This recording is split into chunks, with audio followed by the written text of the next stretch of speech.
नमस्कार, मैं हूं कुसुम। आप देख रहे हैं GBN24 न्यूज और मैं हूं आपके साथ कुसुम ठाकुर। लोकसभा चुनाव से पहले विपक्षी इंडिया गठबंधन को पश्चिम बंगाल में जोर का झटका लगा है। पश्चिम बंगाल के मुख्यमंत्री और तृणमूल कांग्रेस की प्रमुख ममता बनर्जी ने एकला चलो का नारा दे दिया है। ममता बनर्जी ने ऐलान कर दिया है कि टीएमसी लोकसभा चुनाव में अकेले ही चुनाव मैदान में उतरेगी। ममता के इस ऐलान के साथ ही विपक्षी इंडिया गठबंधन की तस्वीर और भविष्य पर संकट के बादल गहरे हो गए। आइए देखिए इस पर एक रिपोर्ट।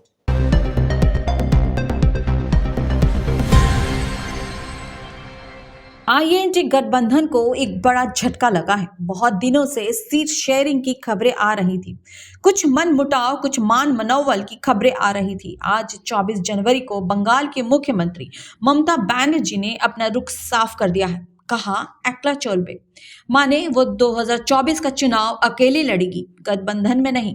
ममता बनर्जी ने जब ये ऐलान किया, उपेक्षा का दर्द और तलखी भी झलकी। उन्होंने कहा कि मैंने जो भी सुझाव दिए वो सभी नकार दिए गए। इन सब के बाद हमने बंगाल में अकेले जाने का फैसला किया। उन्होंने राहुल गांधी का नाम लिए बिना ही ये भी कहा कि वो पश्चिम बंगाल में यात्रा करने जा रहे हैं, लेकिन इसकी जानकारी शिष्टाचार के नाते भी उनको नहीं दी गई।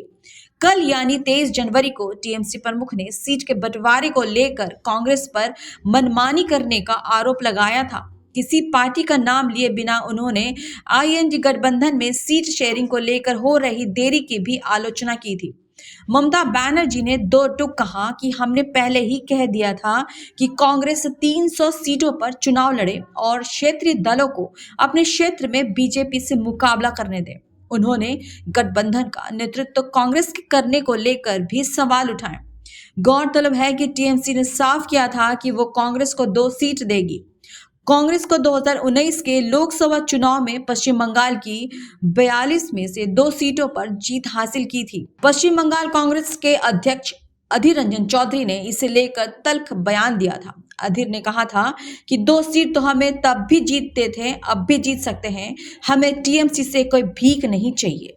दीदी জোটে থাকবেন কি? জোটটা কারো নিজের একার নয়। রিজিওনাল পার্টিগুলো আমরা এক থাকবো। আমরা তো করেছি 300 সিটে একা লড়াই করুক, রিজিওনাল পার্টি বাদ বাকি সিটে লড়াই করবে, সেখানে ইন্টারফেয়ার করবে না। সেখানে যেন যদি ইন্টারফেয়ার করে তাহলে সেখানে আমরা বুঝবো অন্যরকম। আর দিদি কালকে তোমার বাড়িতেও রেড হবে। गौरतलब है कि लोकसभा चुनाव को 28 विपक्षी पार्टियां इंडिया गठबंधन के बैनर तले एक मंच पर आई थी। विपक्ष एकजुट होकर बीजेपी के नेतृत्व वाले एनडीए को पटखनी देने, चुनावी चुनौती देने का दम भर रहा था।